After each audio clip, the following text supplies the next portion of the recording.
Hi everyone, welcome back to Kinda Hot and Really Funny. The show where we love to gossip. It's so loud, I'm sorry. Oh. Honestly, I can't do it again. Just go. Don't have an original thought in our head. I'm Amanda. I'm Nicolett. Literally right before we started this, I was like, I can't even think. And then I did that, so. That's okay. We are here. I feel like sometimes I feel like we should just have an intro that we like add into it, but sometimes we strike gold. Sometimes we do. Sometimes we kill it. We get into a rhythm, and then sometimes it's like, fuck, what do we even say? Who am I? What do we do? Hi, how are you? I'm actually so fucking good. Oh. I'm so happy. Wow. Yeah. The sun is shining. The tank is clean. The tank is clean. No, I'm just so like happy and in love. Yeah, and you are. Just living my best life, truly. Yeah. My girlfriend and I have been officially dating for 6 months as God. like last week. Well, Which is crazy because it feels like it's been a lifetime, but also it's been like no time at all.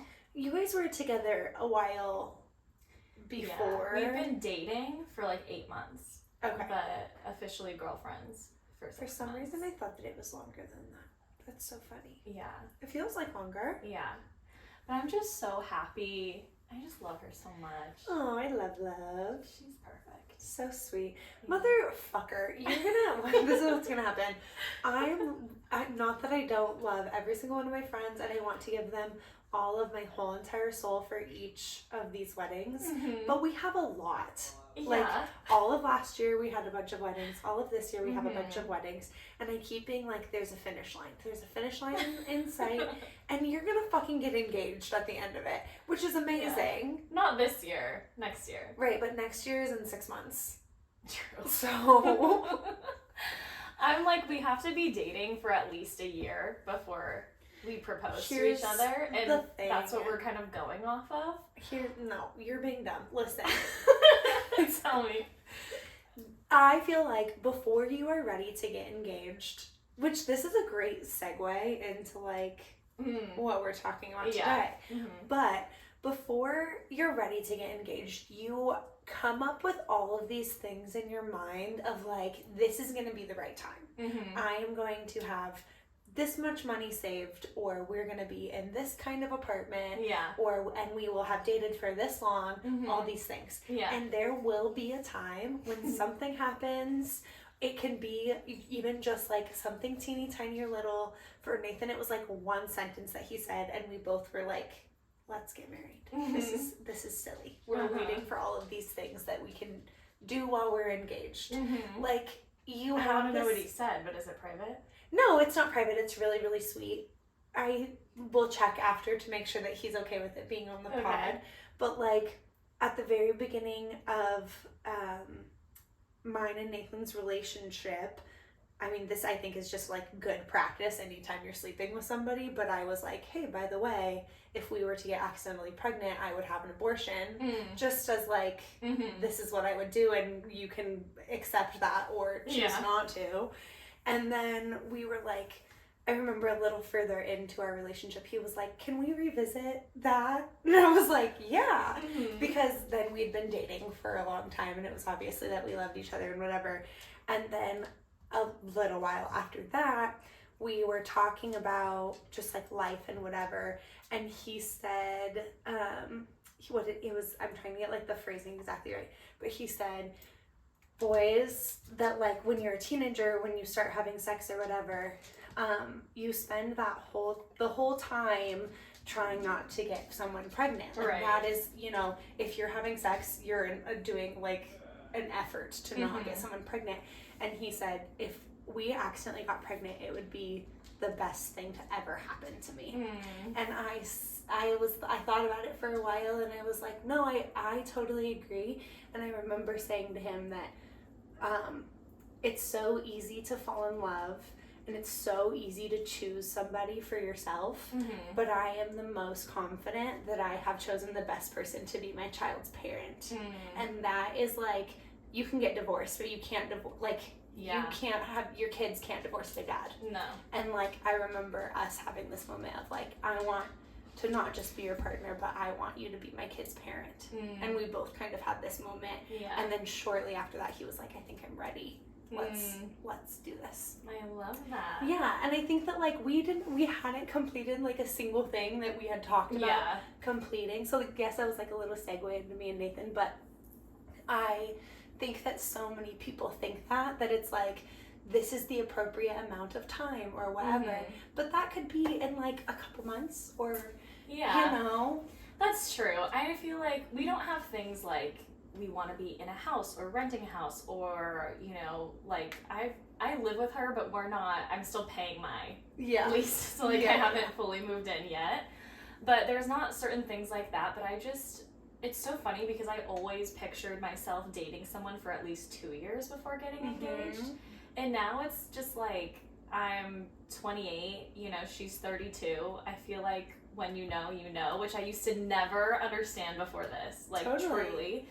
And because it's not that I know that I want to marry her, it's I also know she wants to marry me. Like I know that like this is the union I want to form. Like, you know what I mean? And the same thing like for our future kids, like we talk about that all the time too. So it's not like we have these certain barriers in place before we want to get engaged. Like sorry to put you on blast, Erica, but she started saving for an engagement ring, like for me, like a long time ago. I mean, she already had the money, but she was like putting it in another little account. So she was like, I already have it. And I was like, well, let me catch up because I've been spending a lot of money this year.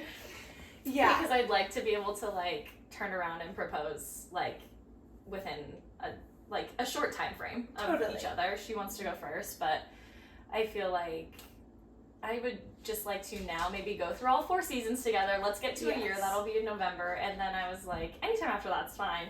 But I joke with her all the time, not really joking. Like, if you asked me to marry you tomorrow, I would say yes. Totally. And she's like, I know you would. But I feel even that is like if she were to propose tomorrow, you'd say yes. Yeah, 100%. So like the year thing is like in our heads. Like that's kind of the point that I was making. Not to like, I wasn't trying to like mansplain your relationship. No, I know. I was just trying to say like we all have these like mental barriers in our head of like societally, is that a word? No, yeah. Like what is supposed to happen or what, you know, other people will think if it's too soon or like, you know, and I feel like we have to like make these like little like excuses to ourselves of like why we deserve that happiness. Yeah. And like you don't. Like if it feels right, then it feels right. And I think that anybody that knows you can see how in love you are. Like and the fact again that if she were to propose tomorrow, you would say yes. So like and a year is like, oh well, I think also it has to do with you want to be able to give her the ring that like you want to give her. But we've like so we've taken steps towards that front of it. But yeah, I totally agree. And I also, Erica saw a TikTok the other day that was like, you know, people always joke about lesbians U-hauling, like moving too fast, like moving in together after 3 dates, blah, blah, blah. And she was like, obviously it's a funny joke. The girl on TikTok said, obviously it's a funny joke, but why is it when you're gay, you're moving too fast, you're U-hauling, but straight people get to say, oh, when you know, you know. Like, it's like nobody judges straight people really for like doing that in that way. So I was like, that's a good point. I think I also think about all of my friends I know that are getting engaged and getting married, like you, for example, have known their partners for years. Totally. Like, so long. Like, the next wedding we're going to, I mean, the couple's been dating for like over 5 years, you know what I mean? I think that they just celebrated like 7 or 8 years or something. Yeah. And granted, obviously, when you meet the person you're going to marry in college, you don't get married right away if you don't feel like that's the move. You just date for a long time. So you've been dating them a long time. That's just how it goes. But that's not my story. And so I think it's going to turn out a little different. And it might be quicker than maybe I even thought. But I know this is so different for me than I have with anybody else. And we've talked about things that like I've never gotten to that point with anybody else. And I see the whole thing. Like I can see it all with her. So I feel very confident. And I'm just excited. I'm excited too. Live, laugh, love. But one more time. I'm gonna have. You're like, get engaged. Why not? No, I'm like, I need to financially recover from the last 2 years. Take your time. No, 2025 we'll get married. Yes. Keep those dates for 2025. Well, what's so funny too is I was like, I have 2 other friends that I'm like, you guys are gonna fucking get engaged right when all of this is over for me. But I'm again also very excited for those weddings. So it's fine. So a lot of celebrating people we love. That's how I keep thinking of it. Oh, totally. The more money I spend on Airbnbs and flights and all this stuff that is grand fun while I'm in it, I just keep thinking, like, this is what life is about, celebrating the people that you love. It's okay. And I'm honored to, like, I feel so, I know what it was like for me to, like, have those parties and do those things and, like, have my wedding.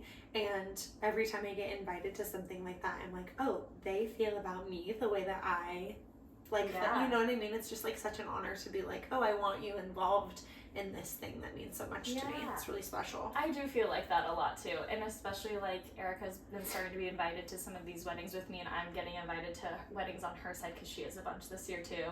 And I'm like, that's so sweet that people want, like, you feel honored. Exactly. Totally. Love that. Love that. Anyways, that's my update. How are you? Good. I feel like I can hear the sound of my voice, and I'm like, I still sound sick. You do a little bit. Yeah. That's crazy. It's been so long. Yeah.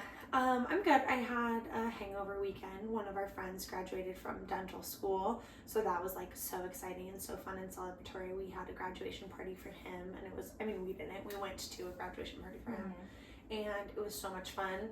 And then we had people stay at our house that night, and one of our friends tried on my wedding dress. I saw the videos. Whose idea was that? I'm sure. And why was it yours? I'm sure that it was mine. We were sitting. I hadn't unpacked my dress from my wedding yet, and I was doing something. We were in the room that it is in, and I was, like, moving things out of the way, and somebody was like, what is that? And I was like, my wedding dress, here, and I pulled it out, and I was like, put it on. So it was all one of our male friends trying to. I mean, he looked great. Big slay. I said something like, it looks better than it did on me, and Nathan was like, shut the fuck up.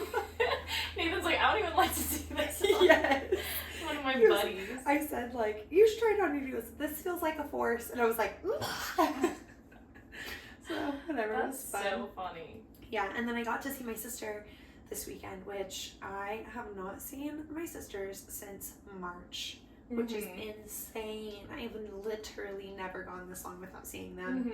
So I'm going home this weekend, and I'm so excited. Oh, that's right. Good. To see them for that. But I got to see Ron because she flew in for a bachelorette party, so I went and picked her up from the airport so that she didn't. I'm gonna put her on blast.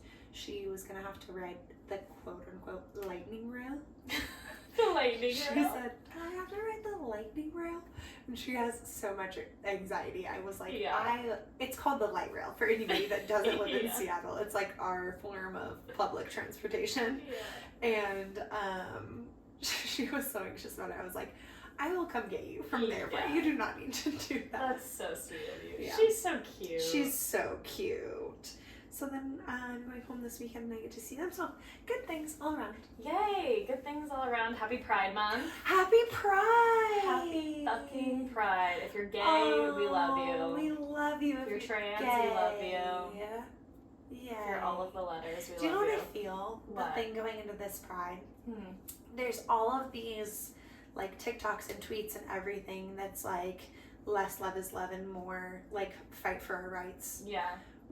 Or like, I don't need your rainbows, I need, basic human rights and trans rights and, like, things for our kids and all of those things. And I totally agree with that 1,000,000%. But I also feel like it's making Pride a little sad. And I just want to be like, we want the rainbows and those things. And fight for our rights. Like, I feel like maybe we talked about this a teeny bit last year, but, like, I have a little bit more weird of a relationship with, like, corporate, what is it called? Rainbow capitalism. Yes, rainbow capitalism. Because I understand how dangerous it is. I understand, like, everything that comes with that, like, the showmanship of it. It's like, you don't care. And a lot of companies that, like, actively do not care about queer people. Yeah. And, like, are actively damaging queer people, like, doing it, and it's just performative, and it sucks. But I feel like my relationship with it, I have family in Idaho, which is an extremely red state, and I think about my nieces and nephews walking into Target, well, not fuck you Target now, but, like, they took Pride away in Target. I think, like, just some of the stuff. Yeah. But walking into those places like Walmart and seeing Pride stuff and like asking questions and getting to like learn more about it. Yeah. Or like I think about a 5-year-old little trans boy in the middle of fucking America where like he can't come out to his parents or like or even say something, and then he gets to like go into a store or like see that little like rainbow icon or something, and like it gives hope. Like it does give hope, even if it's like corporations making money off of it, and even if we should be giving our money to like people. I just think that it's never a bad thing for like children and other people to see it. Yeah. And I want it all. And I also just I love Pride, so like let's keep it happy too. I know. I haven't felt a sad vibe, which is interesting. Okay, keep it that way. I mean, or maybe I've just felt that like every year. That's like how it is, you know? And so it's like their queer joy is revolutionary in itself. Absolutely. And we deserve to be happy and have the most fun while also recognizing all of these things that need to be done, like shop queer owned if you can for your Pride stuff. Yes. There's a million Etsy shops. To places. Yeah. And they'll all say it. You should follow Queer Apparel on Instagram. They have really cute stuff. Like, don't just go on Amazon and buy your merch. Like, go find something queer owned. We can say that I at least will say I like seeing corporations like fly rainbow flags and do all of that so that people can see support. But like, vote with your money. Yeah, 100%. Donate to places. Like, do all of the things. Did I say all of that eloquently? I'm like trying to like. Yeah, I understand what you're saying completely. It's representation in a sense. Yeah, so I totally get that. And I think it's just about making choices as a consumer. Like, you can like seeing it in Target and maybe you buy the Live Laugh Lesbian shirt, which I think is really fucking cute.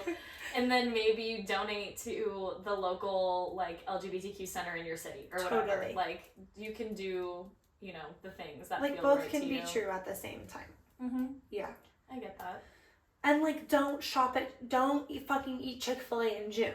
I mean, don't eat it at all. I'm gonna literally say don't eat it at all. Don't eat it at all. But... Personally, I just cannot. I know some people sometimes do, but like when I found that out, it like just made me sick to think that my money is like down the line going to organizations that are putting kids in conversion camp. Like, I just cannot do it. Yeah. And I used to fucking love Chick-fil-A. Nathan doesn't eat it anymore. I feel like when we started dating, he did like every once in a while. And I lived in Idaho, so like I never really had it. Yeah. And then I was like, I have to know what this is about. Yeah. And so I did have it a couple times, but I told Nathan the only time that he is ever allowed to eat Chick-fil-A is if a queer person asks to go and he has to pay for it. Like, there you go. That's his rule. It was like the only time that you ever get to go to. It can never be your idea. Yeah. And you always have to pay. No matter how many queer people you're with, you have to pay. I love that. So that's funny. So that they can say that their money's not going there. Anyway, happy Pride. I'm so excited for Pride. And me and Erica were like Amazon shopping and online shopping for trying to find outfits last night. I know, Abby and we even use Amazon sometimes because I have a very specific vision. Well, and I think it's different to like, oh, this is what I'm wearing to Pride. Like, your outfits for Pride, like when you're looking for something specific, it's like... Last year I spent so much money shopping small, like LGBTQ owned businesses, which I have like a list in my Instagram highlights. If you want to look on so many t-shirts and stuff that I just wear on the daily, like I'll buy like my the queer things that I buy, like that are like Pride merch, I guess you could say. That's all from like small whatever, mostly Etsy. I'll like find that it says queer owned and buy from Etsy. But anything like that, the outfit that I wore to Pride last year, that was like my little blue sparkly whatever. That's just, I think it was fast fashion. Yeah, my outfits for Pride came from all over. I made some stuff, I bought some stuff, put some stuff together. Oh, you can also, there's this website called The Intentionalist, and you can type in whatever kind of lens you want to shop through. Kind of like you can probably filter on Etsy, but you could type like LGBTQ owned restaurants, bars, Seattle, and it'll give you a list. Or Black owned, blah, blah, blah, women owned, which is so helpful. Go to your local gay bars, tip your drag queens. Tip your bartenders. Give them hundreds instead of ones. Oh, wow. Yeah, I love that. I can't do that. Imagine if we just like saved so much money to be able to do that. I feel like that's like a bucket list. I want to go and like throw absolute bands at a drag show. This year for my birthday, which is in December, but I want to do like a booth at Queer Bar for a drag, so we can all sit in a booth and then hopefully just have like 20s and stuff. Yeah. Probably. Yeah. That would be so fun. Oh, that would be amazing. That'd be so much fun. Remind me to show you the outfits that I'm thinking for. Yes, after this. Pride. I mean, I'm only going to one night, but that's okay. Yeah, it'll be fun. We also we're trying to put together like a Pride episode. Yes. So we don't know what that will entail yet, but we'll definitely get that out in June. Yes, we're working on it. Yes. Our last year's ones were so good. So we gotta figure it out. Yes, so good. Maybe we should do, I was thinking of it being serious, but maybe we should do something more fun. Yeah, we totally could do something more fun. And happy. Yeah, I'm down for that. Queer joy. Okay. Do you want to get into that? Yes. So today, our overarching theme for this episode is going to be breakups. Yes, sir. We have a lot of different ways we could go with this. The first thing I did want to say was Scandival. Yeah. Because that's obviously the breakup of a generation, cheating scandal of a generation. Seriously. But I'm finally caught up, and the new episode, the last part of the reunion, comes out tomorrow. Yes. So how do you feel? I feel that Ariana is a queen. And I'm so happy that she's thriving now. I feel that Sandoval doesn't even begin to understand the damage that he's caused, not only to Ariana, but to the friend group as a whole. And I feel the same about Raquel. Watching part 2 of the reunion, even part 1, where Raquel is in the trailer watching the group because she can't be in the same room as Sheena.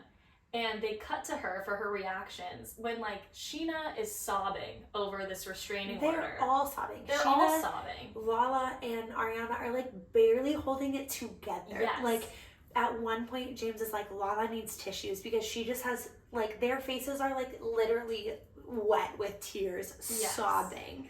And they cut to Raquel and with the blankest face I've ever seen. One more thing. I feel like if you don't watch, we need to give you like a backstory of what she was crying so hard about. Sheena? Sheena. Okay, yeah. She and Tom have been friends for like 12 years. And then she and Raquel became even closer than like Lala, or even closer than Ariana and Raquel. Yeah. So these were like two of her very best friends, which I feel like puts you in a really weird position because it didn't happen to you.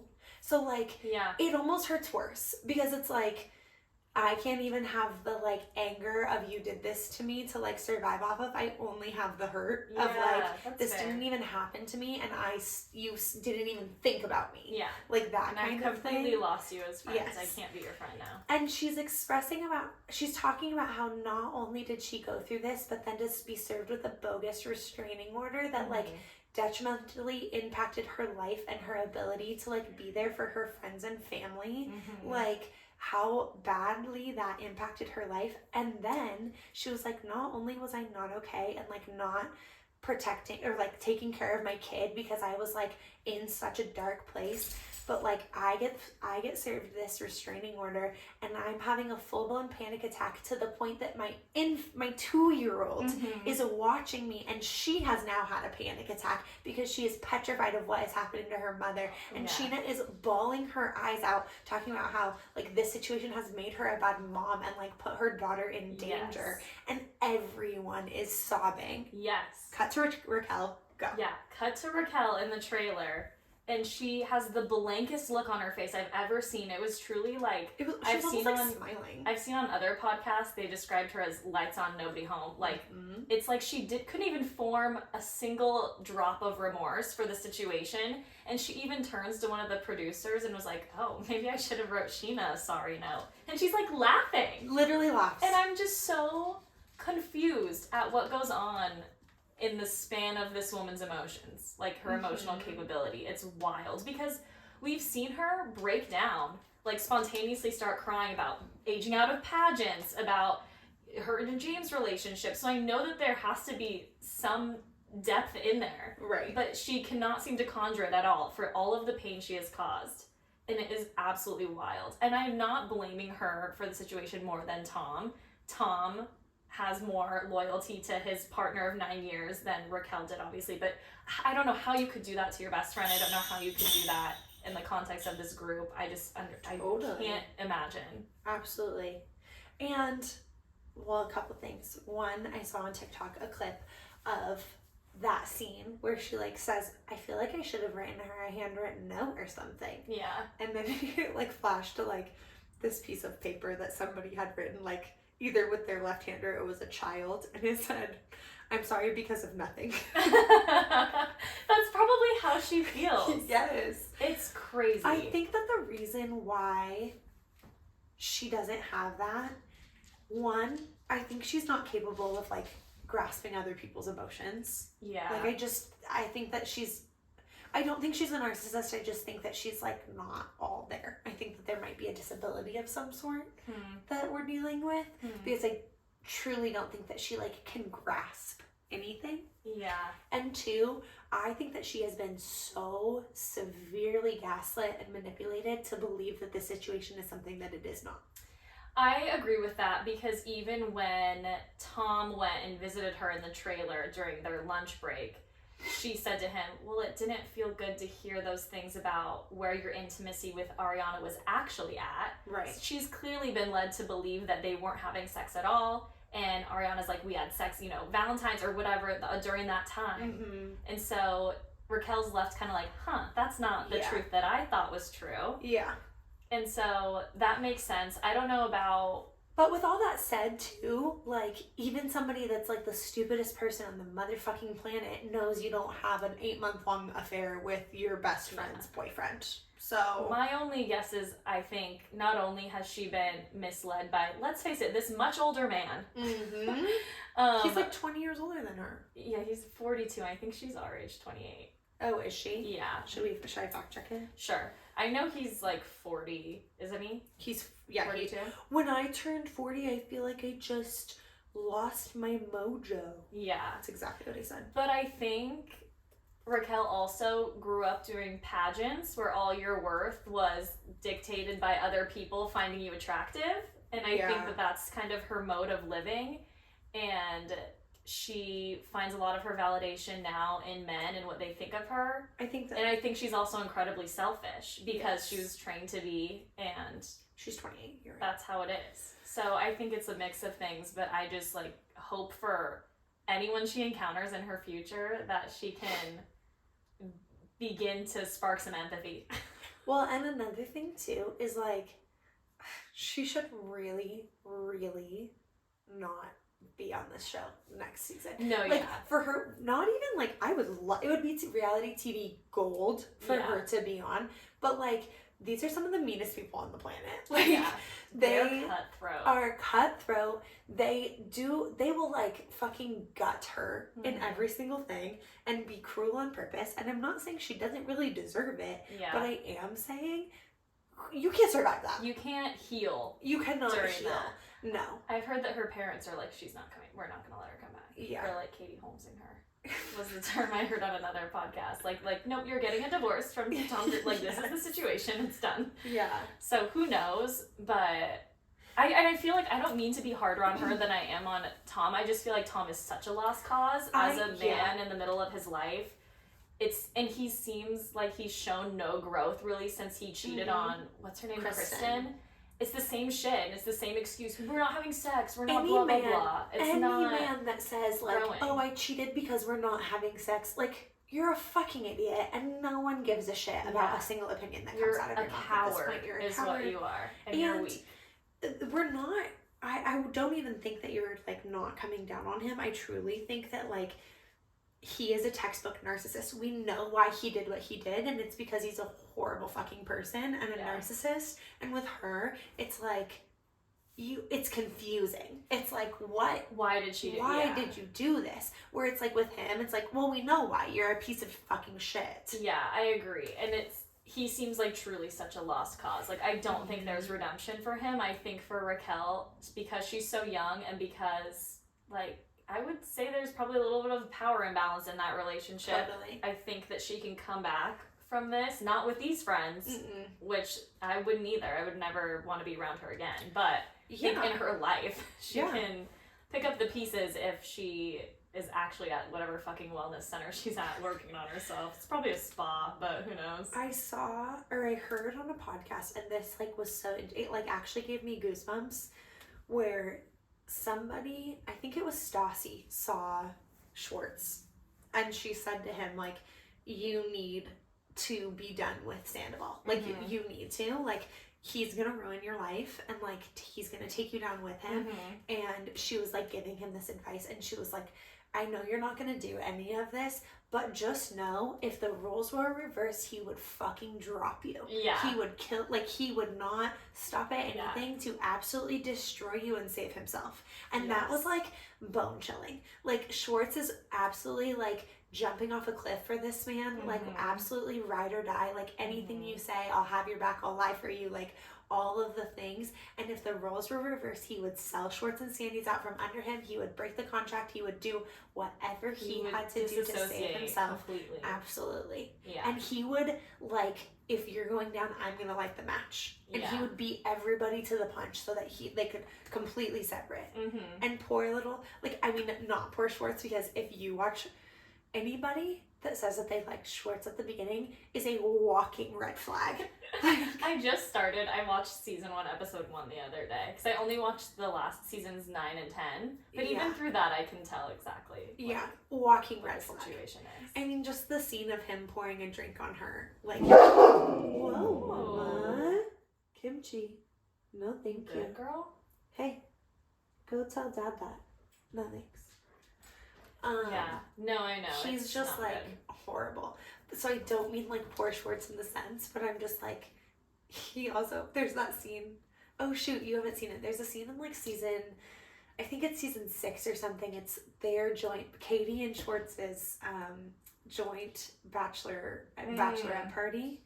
And the guys all go out and drag one of the nights. Oh, yeah. And Katie and Schwartz are just fighting the entire time. Like, there's multiple times when he's like, I'm not fucking getting married. And they're, like, at their bachelor party. God. When did he ever marry her? He hates her. And they're, like, screaming about how, like, Katie's so mean to Schwartz and all of this stuff. And Sandoval's, like, being Sandoval. And he slams the door open and he goes, he's a fucking battered wife! And he slams the door open and Schwartz is sitting on the toilet in drag. And he's just, like, staring Sandoval at the yells camera. that? Yeah, so Sandoval yells it in drag. He's, like, in his cap with, like, full drag makeup. And he's like, he's a fucking battered wife! And kicks the door open. And Schwartz is like, not a word. Just sitting on the toilet. That is the only thing I like about Sandoval is his, like, appreciation of, like, nail polish, makeup. He loves fashion. He'll get into drag, I think, more than once. Oh, he's, like, always, he does drag a lot. But I brought that up because it's so funny, like, that he says, like, he's a battered wife. And I wanted, in that scene, I was like, he's your battered wife. No, he is. Like, if I feel bad for him in any situation, it's because you abuse him. No, the love story of Vanderpump Rules is Tom and Tom. It is not any of these other relationships. Absolutely. It is them. Absolutely. And it's all, it is, it's wild. Anyway. One other thing I'll just say before we move on from this, I am so excited to hear what the big reveal is. Do you have a theory? I mean, there's a million theories out there. No, I don't have a theory, and the reason being is everything that I, like, foresee it. If it were just going to be like, oh, this dramatic piece happened, like, it wouldn't be dramatic enough for producers to not be filming right now. Katie was on the Vile Files. Yes. And she said, like, I'm uncomfortable with the fact that we're not filming right now. Like, why? This is the reality TV goals, like, our lives right now. What is happening? Why aren't we filming Ariana? Why aren't we filming Tom and Raquel like right now? Yeah. And the answer to that is that producers are waiting for this reveal because it will drastically change how the show unfolds. Yeah, change everything, apparently. And Lisa Vanderpump's a producer. Like, the producers would not, unless they like had to for some reason, they would not be missing all of this. Yeah. So that's like the one thing that I'm like, I feel like it has to be big enough because no producer's like, oh, we just really care about your feelings. Yeah. And we want to make sure that you have all the information before going forward. Yeah. No, they would not. They don't fucking care about you. So, like, what is it legally? Who are they bringing on to the show? Yeah. Who do we, like, what is the reveal in the way that, like, it's going to impact the way that the show runs? Because producers don't care about you. Yeah. Or the way that people, or the way that the cast would want to be on the show going forward. Like, right. I have no idea.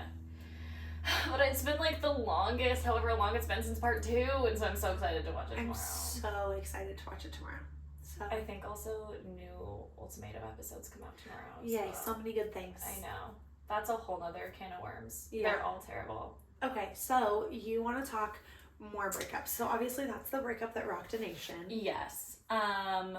There's also this lesbian YouTube breakup that I just have to tell you. That happened like 2 days ago. I was on YouTube and I saw this video and it was like, we broke up. And I was like, oh shit. And it's this couple named Bria and Chrissy. And they've been together for 12 years at this point, married for 5. And they're like OG lesbian YouTubers basically. And Bria, for 5 years of their relationship, Chrissy was dealing with a revenge porn lawsuit. Oh my god. And so that took up so much of their relationship, and Bria gave so much during that time. All she could think about was making sure Chrissy was okay, getting this. They won the case. They passed a new law because of it. Oh wow. So it was a huge success. And then when they got the verdict that they had won the trial, Chrissy proposed to Bria and was like, she's been through my side, been by my side throughout this whole thing. How could I not marry her? So they got married. They've been married for 5 years. Last year on TikTok, I saw them making TikToks about how they've opened their marriage and they're dating as a couple, other women. Okay. And I was like, that's interesting. So I would kind of watch along. They'd have their girlfriends in TikToks. They were dating. They all seemed very happy. And I was like, okay, cool, slay. Was it like one girlfriend or like they together had 3 girlfriends at one time? Okay. Yeah, which is I'm like, that's a full-time job. A full-time job. Anyways, yes.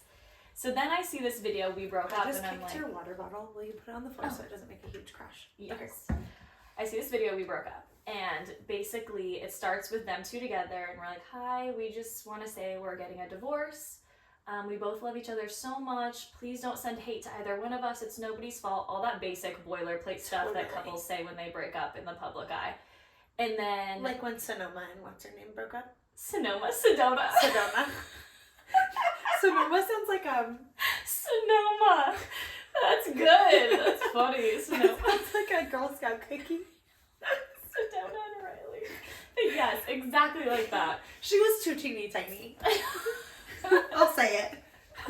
Okay. She is now dating someone who is also teeny tiny. So I think good. So she thought so too. They're very happy together. But exactly like that. So that's how the video starts. And then it's like, okay, Bria is gonna tell her side and her feelings and get that all out. And then I guess in the next video, Chrissy will tell her side. So then it cuts to just Bria alone. Okay, because if we're gonna go through this trauma, we're gonna fucking profit from it. Yes. And basically, they were dating as a couple. Well, before that, like 5 years ago, Chrissy came to Bria and said, I've fallen in love with another woman. And I would like to date this woman and be married to you. And she's my girlfriend. And Bria was like, this is devastating to me. But Chrissy was like, I'm poly. Like, I'm polyamorous. This is a part of who I am. This is as much as my identity as I am a lesbian. Like, my heart yearns to be open in this way. And and that was Chrissy or Bria? That was Chrissy. And okay. so Bria... And did Bria, like, not love any of her girlfriends? Or was it just, so like... this was way before that. Oh, so I'm going a little back in time. Okay. This was the first time where they had discussed anybody being poly. Was because Chrissy fell in love with a woman and brought it to Bria and was like, I'm poly, this is part of me, I want to date and also be married to you. And Bria said, okay, I love you so much. I don't want to lose you over this. If you feel the need to have this girlfriend, we can. That girlfriend breaks Chrissy's heart. And then, but it was incredibly hard for Bria to have her dating this girl. And then they break up, and Chrissy says, I can offer you monogamy for a period of time, but just because I know that's what you need right now after we just went through this, but just know that in my heart, I'm gonna want to be poly again. And so 5 years later is like now-ish is what I'm talking about, where they've had girlfriends they've been dating as a couple, because that was one of their rules, was let's date as a couple together. And so they've had girlfriends on TikTok, looks like everything's fun and fine. One of the girlfriends, Bria, and her relationship, it was not sustainable, it wasn't going well, so Bria wants to break up with said girlfriend. But Chrissy really likes said girlfriend. And that shows a little bit more of like who you are as a person outside of any identity. Because as a partner, you would want your partner to be happy and not like above your own happiness, and that shouldn't ever be the case. But like if you are putting up if you're putting your partner in a position to be unhappy, that says more about you. Exactly. Right? I think so. I don't think to be like, I agree. I'm doing all of this for you and to make you happy and to like fulfill that part of you because I love you so much and I want to stay married to you and it's outside of my comfort zone, but this is what I can offer you and work with you and I want you to be yourself and all of these things. And then to be like, this person isn't adding to my life and I can't do this anymore. And then for you to be like, what I'm assuming is going to be like, well, I don't want to break up with her. I'm going to keep sleeping with her. Yes, because their agreement was we date together, we break up together. So if one of us wants out, we break up with this person together. And so Bria's like, okay, this is not working out between her and I'm going to break up with her. Let's break up. And Chrissy goes, I want to keep dating her. I can't offer you that at this time. Like, I need to keep dating her. Like, I love her, whatever. Oh, no. Yeah, so Bria's like devastated because she says, so you're choosing this other woman over me. That's how I feel in this moment, is you're choosing her over me. I'm your wife. And she says, no, Bria, I'm choosing polyamory over monogamy. And so Bria's like, I know, which is like, but Bria's like, okay, if you're framing it like that and that's how you feel and this is who you are, I can wrap my head around that. Like, if you want to keep dating her, that's how this is going to be. I love you so much. We can do that. So she keeps dating this girlfriend, right? This girlfriend, they live in Portland, by the way. This girlfriend lives in Arizona. So Chrissy decides, I need to take one trip a month down to see my girlfriend. Like 1 week of the month, I need to go be with her because I love her. And so Bria's like, okay, so 1 week out of the month, that's fine. So she goes and does that. And then a little time goes by. And Chrissy comes back to Bria and says, it's not enough. I need 2 weeks out of the month. I need 2 trips a month to go down to Arizona and spend with my girlfriend. You're still my primary partner. You're my wife. I love you so much. Like, this is what I need.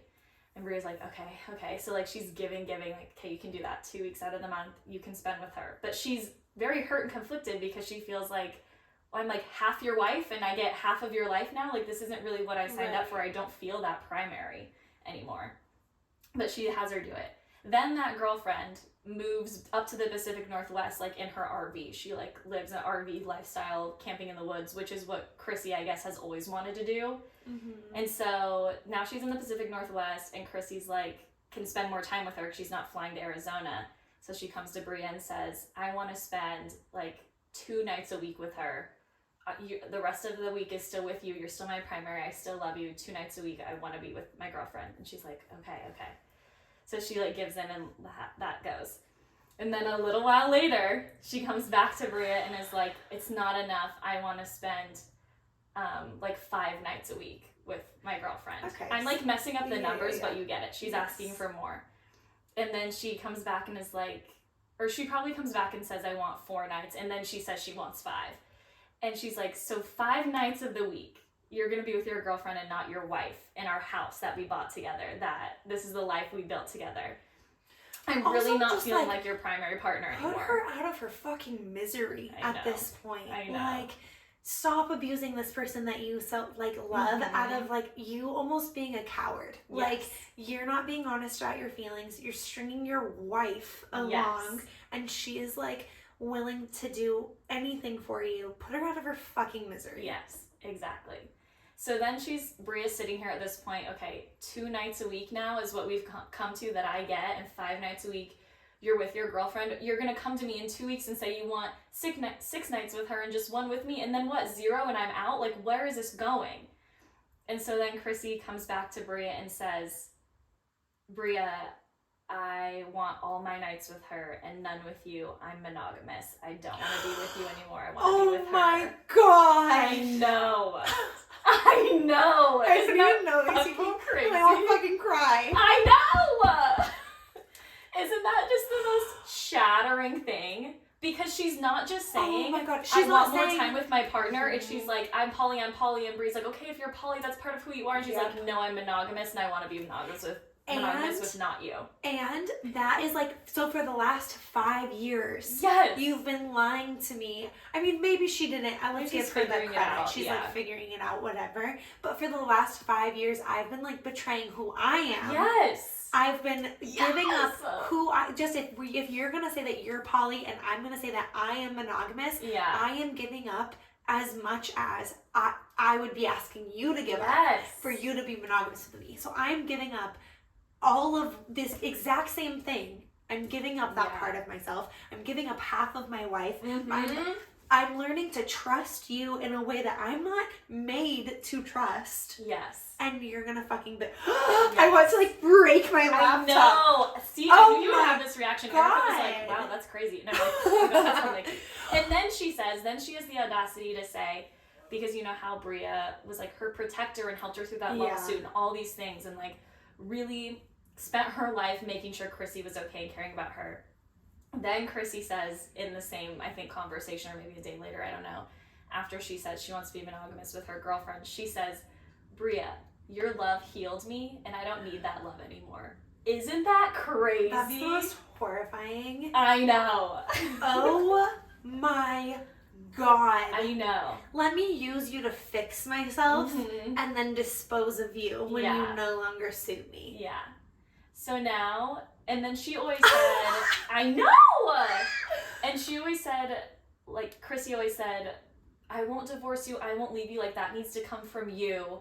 And Bria was like, I should have left 5 years ago. Yeah. Like, I just wasn't strong enough. I love her so much. I would do anything to stay, anything for her to be with me. And now it's clear that she doesn't want that. So then she called her and was like, while she was camping with her girlfriend, and said, we need to get divorced. And she's like, okay, let's get divorced. And so now Bria's in their like dream home essentially in Portland, and Chrissy lives with her girlfriend in an RV in the woods. Oh my gosh. And this happened like 3 days ago, and it's horrible. I need to send her an edible arrangement.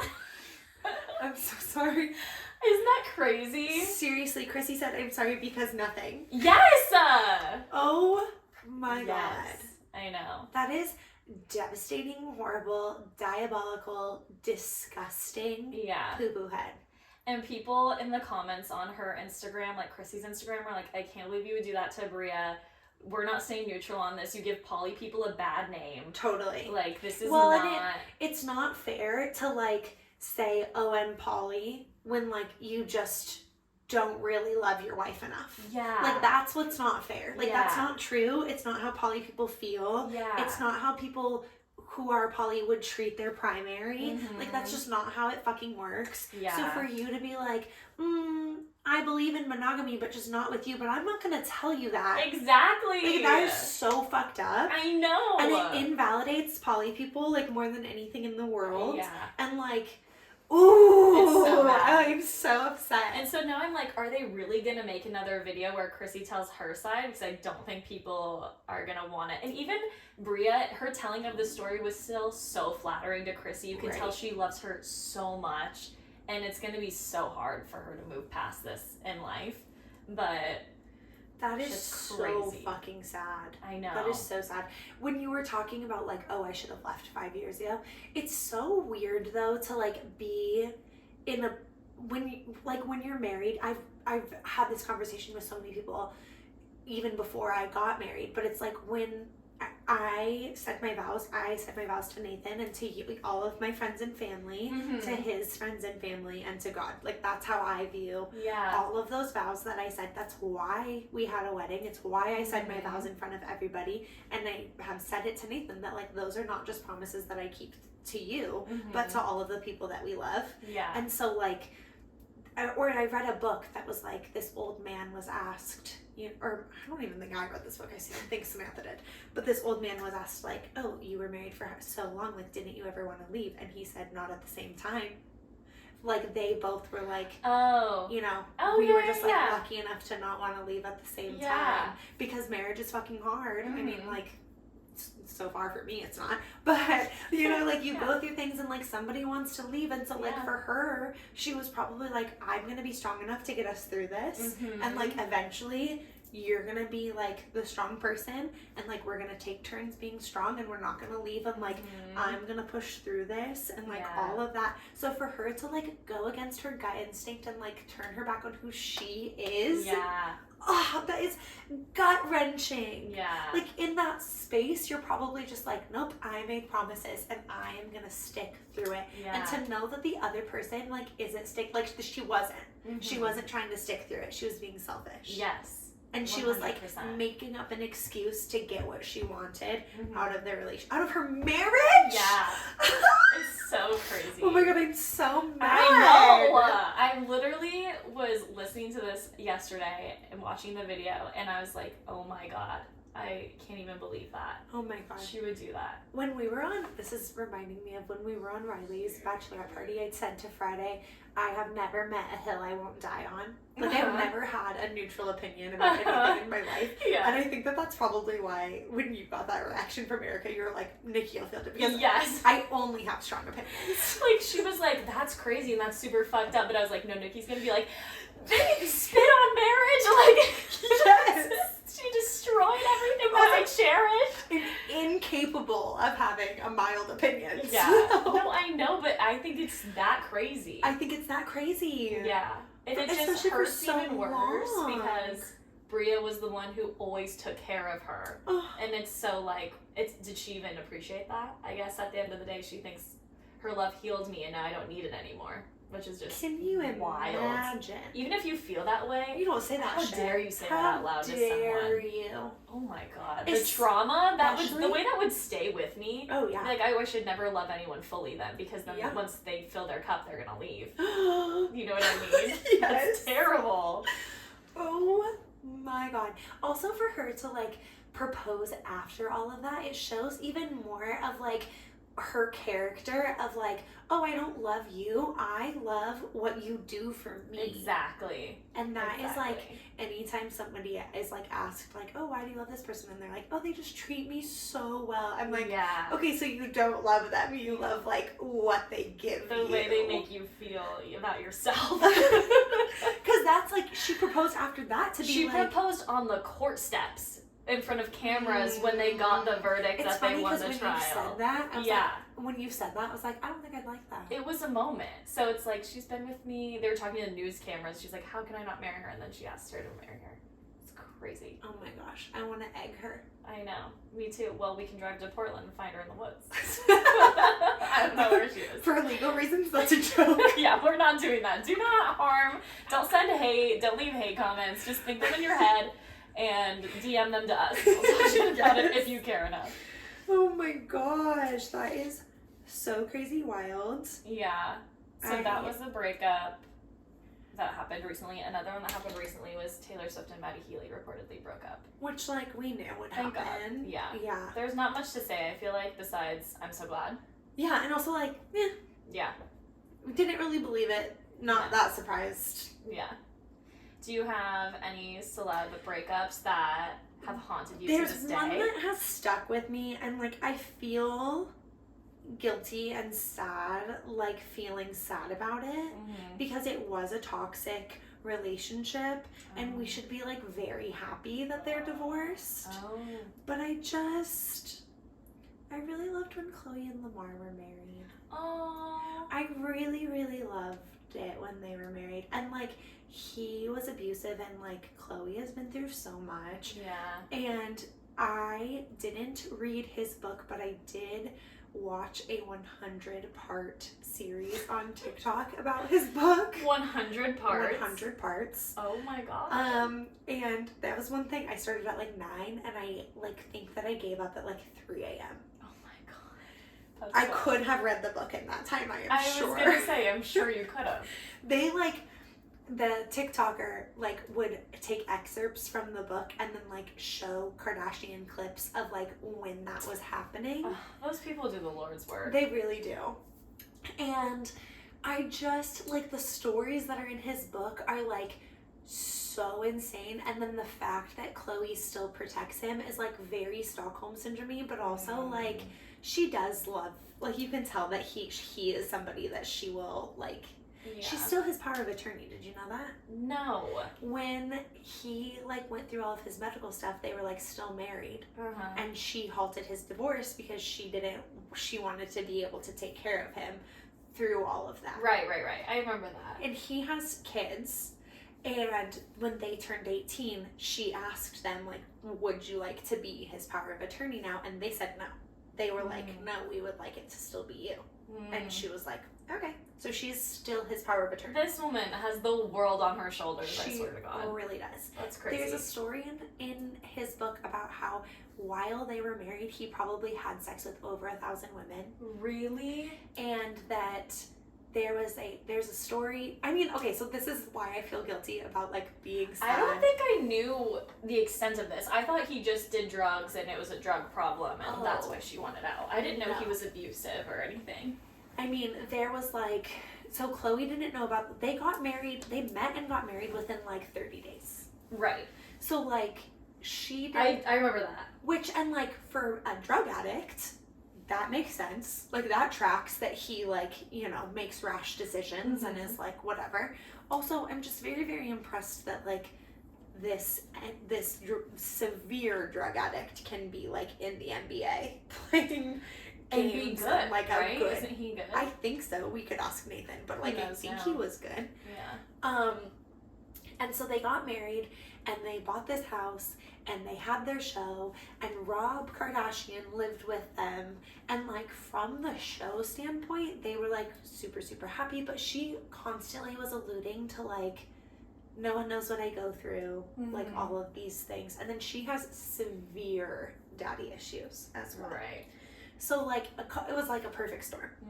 And he writes in his book that Chloe had no idea about the drugs until one night he locked himself in their like basement game room or whatever, and he said that he had mountains of coke on the table, and that at one point he like couldn't like sniff the coke anymore, and so he was just taking it in his hands and shoving it up his nose.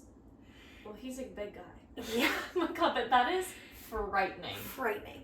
And then he must have been taking other drugs too that he like didn't mention in the book. And he said that at one point he got so paranoid that there were people screaming at him in the walls that he took a golf club and was like tearing the walls apart with his bare hands and with the golf club, and that he like ripped all of the drywall out of the basement. Oh my God. Chloe hears what's going on and is like begging to be let into the room. Yeah. And it's locked, and he's like screaming at her. And then I'm trying not to laugh. She invites one of his friends over to the house to like try to like de-escalate the situation, and she still has not seen him yet. And he calls him and is like trying to get it. He's like, answer the phone, bud, like screaming through the door. And Lamar says in the book that he was so out of it that the guy would say something to him, and Lamar would text him and be like, hey man, I can't come to the door right now, what's up? What? And the friend would like read it and be like, so you're texting me, like let me in? And he was like, no man, I'm pretty busy. Like he wouldn't respond to him, he would text him as if they were having like a texting conversation. So then they finally break the door down, and Rob is there now, and he like tries to fight Rob, and he shoves Chloe. And he said that at that point he was like covered in blood from the damage that he had done. And so like then after that, like it just got worse and worse and worse and worse. And Chloe didn't tell a single member of her family. And she like threatened Rob because she was like, I love this man and I'm going to get him through it. And if I tell them, then it's done. Yeah. And she ended up telling Chris, and there was like this one moment that, so then they started tracking him too, because he would just disappear like all the time. And they tracked him to this hotel, and he says that all he remembers is he had a ton of hookers in the suite, and that Chloe and Chris and their bodyguards busted the door like open or like busted it into the room. Yeah. I'm sure they got a key. I've worked at a hotel. I don't know how they got a key. But they don't get, you can get sued so bad for that. Yeah. Anyway, they get a key. He said that the way that Chris was taking the hookers, they were having bodyguards taking the hookers in the room, and Chris was threatening them to sign NDAs. She had a stack of NDAs. My God. And that Chloe walked into the room and just started swinging and was just like fighting everybody in the room. Yeah. And that he just sat on the couch and was like watching this go down and just sat there. And then Chris was like, okay, Lamar, we're going home. And he was like, okay. You're really selling this book to me, I'll be honest. Yeah. I do kind of want to read it. So, like, he goes through everything in the book, but before having read that, I was just, like, always so devastated that they were broken up. And then I just said that I read the book. I did not. Oh, yeah. No, she read 100 parts on TikTok. Yes. That's what she read.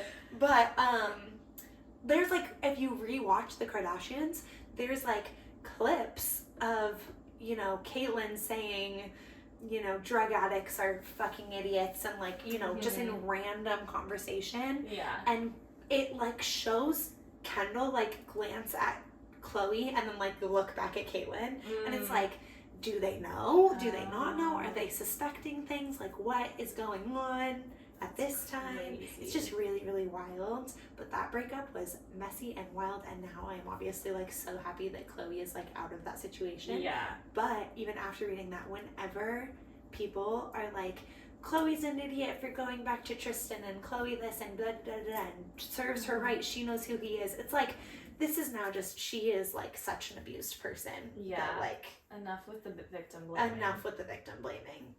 Yeah. Oh my God. That is so many things I didn't know. Mm-hmm. I will say, I do believe that Lamar knows in his heart that, like, Chloe could have been his forever. Absolutely. And he'll always love her, and he knows he messed up, but, like, that doesn't mean you deserve to have her. Mm-hmm. So, yeah, I'm happy they're separated. I watched him he was on Dancing with the Stars a couple years ago, and it just was, I also just feel like, poor drug addicts. I feel like so sad for him. It's really sad. I feel so sad for him. And like, he would try to do the steps and he just couldn't. And you can just tell that his brain is just like, so gone. And it just was so sad. That is really sad. So anyway, poor Chloe, poor Lamar. That's your breakup that hurt. That's my breakup that hurt. Yeah. That's your only one? Yeah, pretty much. I mean, I feel like I am interested in other breakups, but like, that's my one. My one was also lesbian YouTubers. It was when Shannon and Cami broke up. I was so shocked that you didn't say that before. Well, just because the other one just happened. Shannon and Cami were lesbian YouTubers that literally helped me come out. Like, I could see on YouTube in real time, like, these were women, young women who looked like me, dating each other, kissing each other in public, vlogging their lives, and I was amazed by that. It truly helped me visualize that could be me, and I could have a girlfriend, and I could come out of the closet. So I love them, and they're both just beautiful, loving, amazing people on the internet. And when they broke up, that was a sad time. Yeah. And I still wanted them to be together, but they're both very happy. Cami just got married to somebody else, and R.I.P. Yeah, they're like friends. It's all good. It's all love. It's all love. I was upset when Shannon and Fletcher broke up too, but we didn't even get to know that they were truly dating until they broke up. So I feel like I was robbed of enjoying it while it was going on, but it's fine. I feel like I was kind of sad when Miley and Liam broke up. Oh, same. But then, like, we figured out Liam's kind of sucks, and I was like, oh, okay. But then I was really excited when Miley started dating other Caitlyn Jenner. Oh, yeah. So, not Caitlyn Jenner, but Brody. Brody Jenner's wife is named Caitlyn, or ex-wife now. Yeah, Caitlyn Jenner. Is named Caitlyn Jenner. Yeah, I liked that too, and I was sad when they were. I loved when they were like boating and being hot, and on the beach, like on the yacht. On the yacht, yeah. And Caitlyn wrote like an article about that. Mm-hmm. Yeah, it's like a whirlwind romance for her. Yeah, totally. Loved that. But yeah. Do you have any good breakup stories? Not really. I feel like all of like I only have like one significant breakup that like I don't know, like affected my life in a big way, and that just was like scary and tumultuous, so not something that I like would want to get into. Not something like unhinged things you've done after a breakup, or anything funny or more lighthearted. Yes, I actually did just think of something. Oh, tell me. When I was in college, I dated this guy, and when we broke up, but then we're still dating, which never do that. Just don't ever do that. If you're going to be broken up with someone, just be broken up with them. Yeah. And then we were like in this weird place of like, okay, well, we're not dating, but I mean, like, it was in college. So like really what it was he wanted to still be sleeping together. 100%. And I wanted to be dating him. Yeah. So that's what that was. And this is like not just an unhinged thing. This is probably like the most unhinged thing I have ever done. Oh, do tell. I would track, because this was before like you could have like find my friends or find my whatever. I gave him my Netflix login on all of his devices. And then I would go into my computer and I would look up what the coordinates were of what show was being watched when. Okay, Harriet the Spy. So that I could see if he was home, and then I would come over. Oh my god. And I was like... You would just show up, or would you text? Yeah, no, I would just show up. Oh my god. And he'd be like, okay, let's have sex. Well, no. I remember one time he was like, what are you doing here? Well, and one time I showed up because I thought, because of what he was watching, I thought he like was with a girl. And then that was the time I like walked into his apartment and he was like with a bunch of guys. And they were like, hi. I was like, hi, I think I left something here. And I just went into his room and like grabbed something. And he was like, bye. And left. Oh my god, that's so funny. Yeah. Oh my god. I think that's like the most unhinged thing I've ever done. That's hilarious. And it would tell you too what it was like being watched off of. So you could see like if it was being off of a phone or like bedroom TV Xbox, or like whatever TV it was or anything like that. Oh my god. That's so funny. And then he gave my Netflix login to somebody else, and I was like, nope, changing the password, goodbye forever.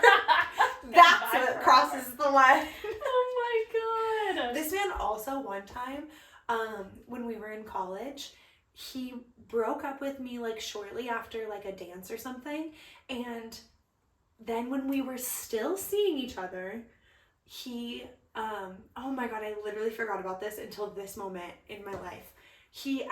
I made him a shot ski, and I spent hours. I'm not gonna say his name on the podcast, but later I will tell you, and it is important to the story. Okay. So Tess, I'll tell you later.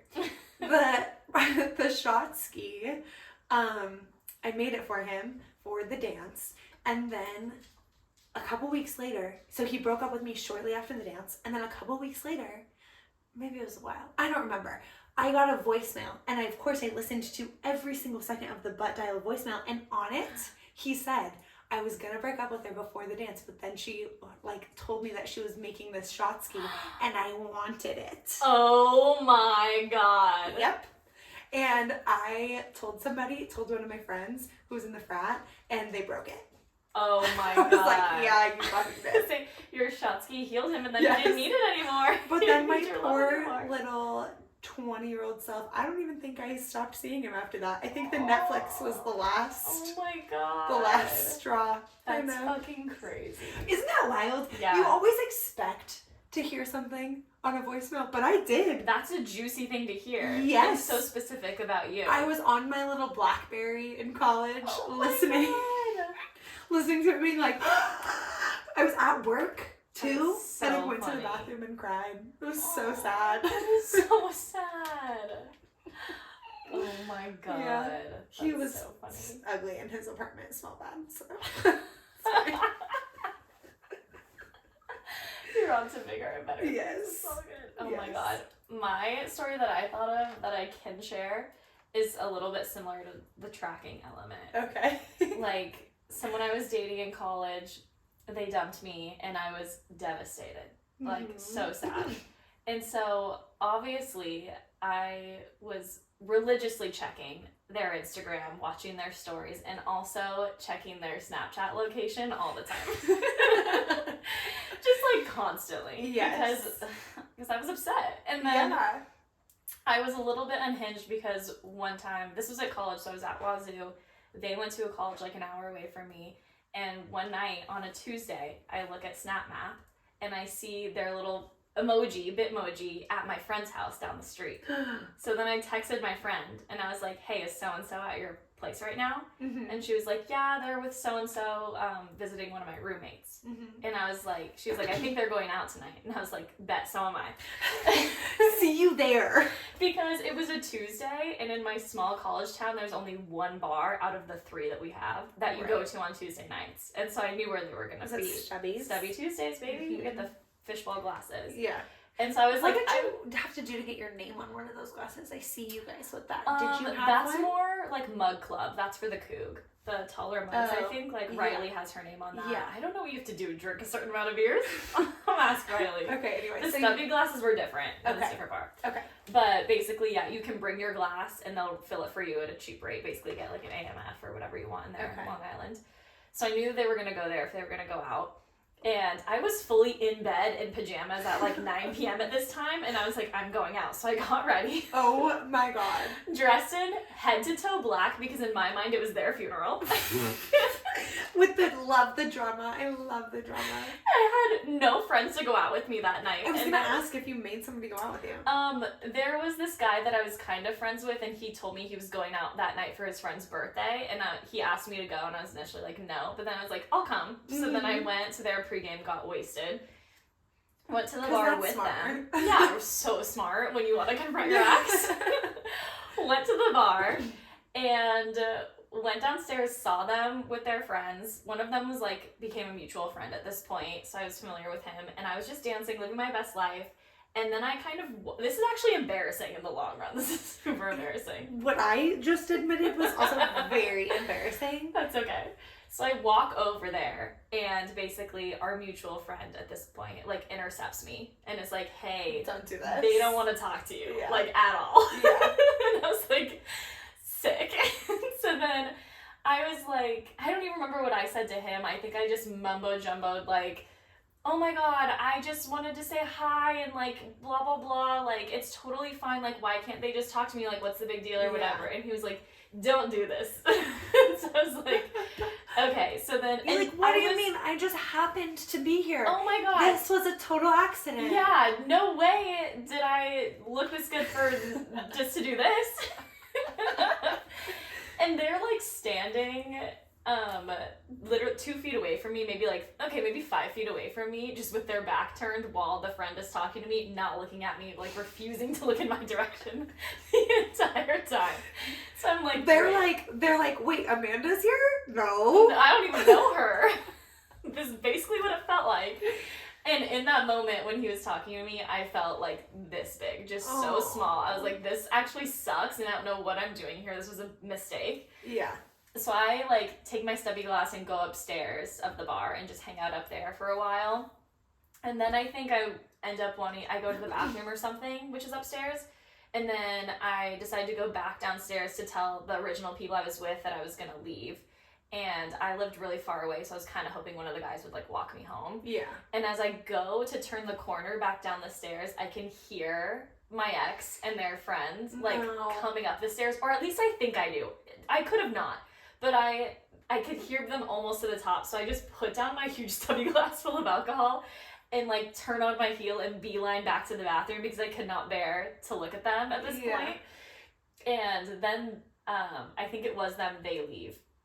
And then I find the friend that I came with and like, hey, I'm gonna go home, like, do you want to come home too? Not with me, but like, do you want to go home too? And he was like, yeah. And so we start walking back to my apartment, and Jack in the Box is on the way, and he's like begging to go to Jack in the Box. He's like, come on, let's get some nuggets, like I'll get you nuggets, like let's go Jack in the Box. I'm like, I really want to go home and just cry, but okay, I guess we'll go to Jack in the Box. And as we approach the Jack in the Box, who comes out of the fucking Jack in the Box is them. And I'm like, I could die in this moment. I could die in this moment.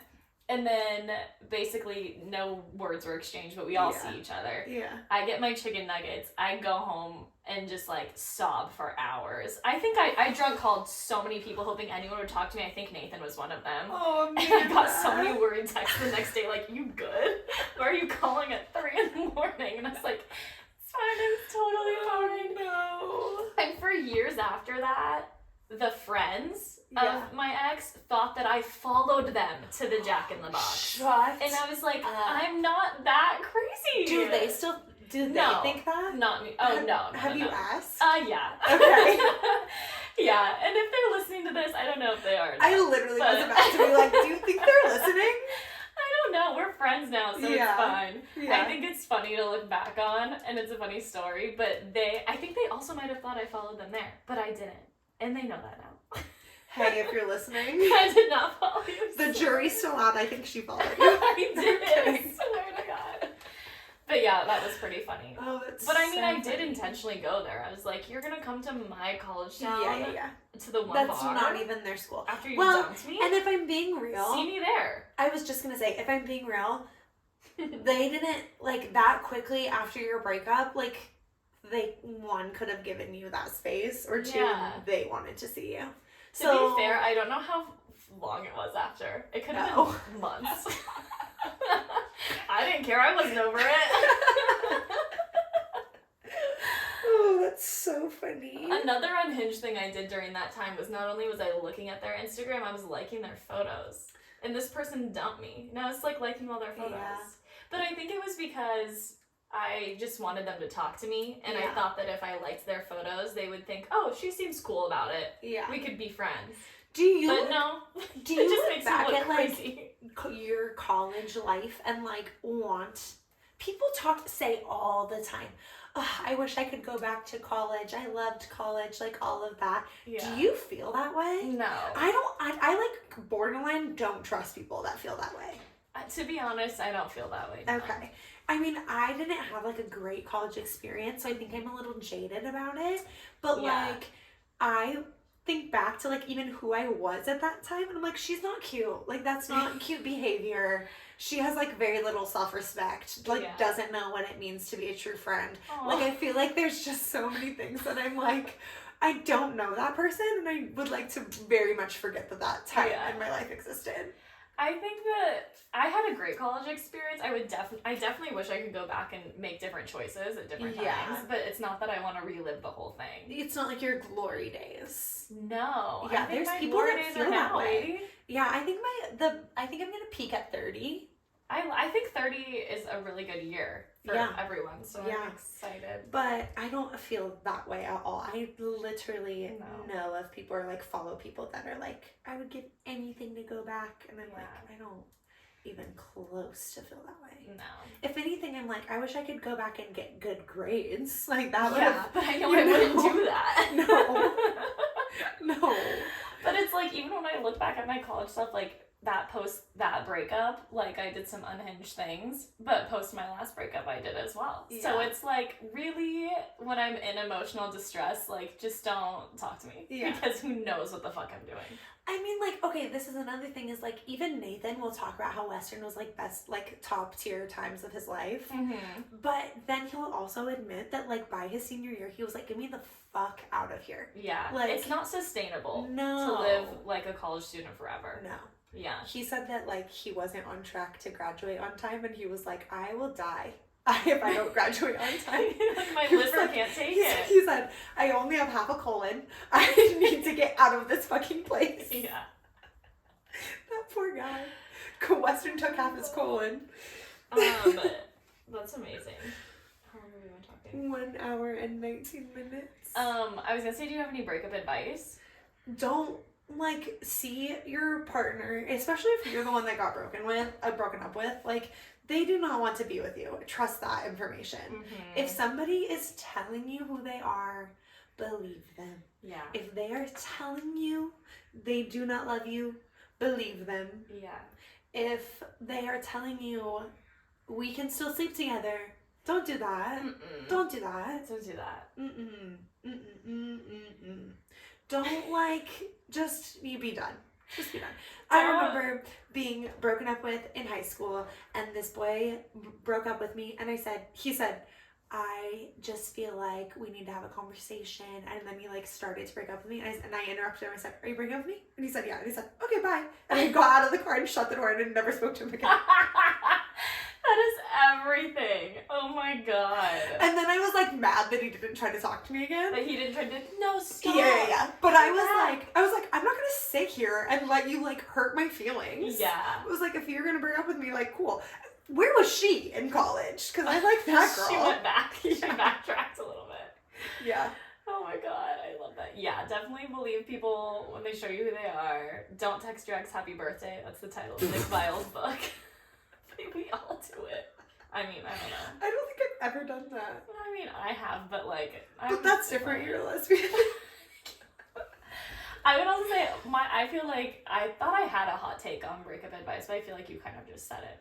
What was the hot take? My hot take is, at the end of the day, people only break up with people for one reason and one reason only. Despite what anyone may say, the only reason someone is ever getting broken up with is because the other person does not want to be with you anymore. Totally.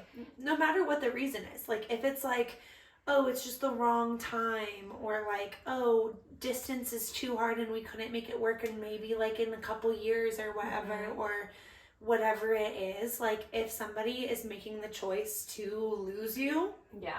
like, they don't want to be with you anymore. That's Yep. what it all boils down to. And tell yourself every single day that, like, you deserve somebody that will always choose you. Yeah. And that will never do that. So, like, Yeah.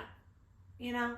I was going to say that actually thinking that to myself through breakups actually is super helpful. Like, when I would start to spiral, like, about why someone broke up with me, like, why did this happen? Like, why did they do that? Well, they said this, like, did they mean that? I could stop my spiraling thoughts by being like, they didn't want to be with you anymore. Yeah. Like, I would literally say that in my head and be like, they did not want to be with you anymore. And then that ends the questioning. And also, eventually you get so used to thinking in your head, they don't want to be with me, they don't want to be with me. Then you start thinking, well, then why would I want to be with them if they don't want to be with me? If you're and then it turns around, and that's how you heal. Yeah. and then you're healed. Yeah, and then boom, healed. It's like... and then you get married. Yeah, and then the next person gets the better version of you. Ooh, Fletcher. Carrie Fletcher.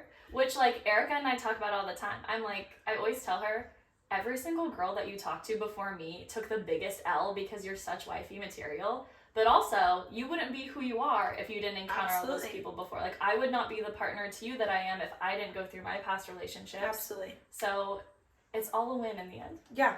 And you only, like, learn more about yourself by going through those experiences. Yeah. And you only become a better... Well, and that's the thing, right? Is, like, you cannot fully love until you love yourself. And you cannot love yourself if you don't respect yourself. Slay. So, like... somebody that is willing to, like, be treated like shit does not respect themselves enough to be loved, because you are not loving yourself if you're not doing that. So, like, if it takes somebody being shitty to you to be like, I don't deserve that behavior and I deserve something better, the next time you fall in love, you're gonna be a little bit, like, a better version of yourself. Onward and upward. And it doesn't mean that every breakup means that somebody, like, you know, didn't love you. It doesn't negate, like, the love. That's an important lesson too. Yeah. Like, just because somebody isn't choosing you anymore doesn't mean that they never loved you. That's an important lesson to remember, that, like, also, if you feel like it ends in a way where, like, okay, you must have never loved me, it doesn't negate the fact that you loved that person. Yes. And that still is real. Like, that's still your reality. The love was still there. It was still there to you. So, like, even if the person is like, nope, I don't love you and I never loved you,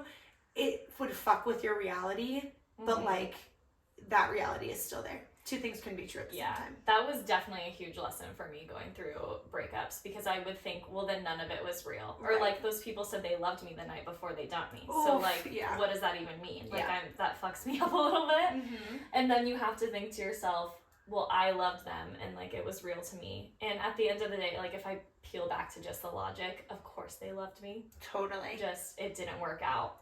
And like Taylor Swift says in Happiness, like there was happiness because of you, but there was happiness because of me too. Mm-hmm. So it's like, and there'll be happiness after. After you. Mm-hmm. Before, after. Yep. All of the things. And also, if you're not happy, leave the person you're with. Yeah. Also, if you have a shitty boyfriend, just dump him. Yeah. I did that once. Yeah. Okay. And also, I'm done. Like, you're not. Don't have more to say. I don't think so. Don't stop now. No, I think I'm good. Okay, well. This has been kind of hot and really funny, your therapist for the day. Yes.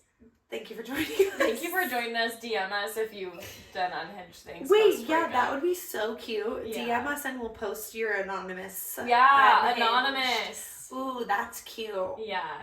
Okay. Okay, love you guys. Love Thanks you. for listening.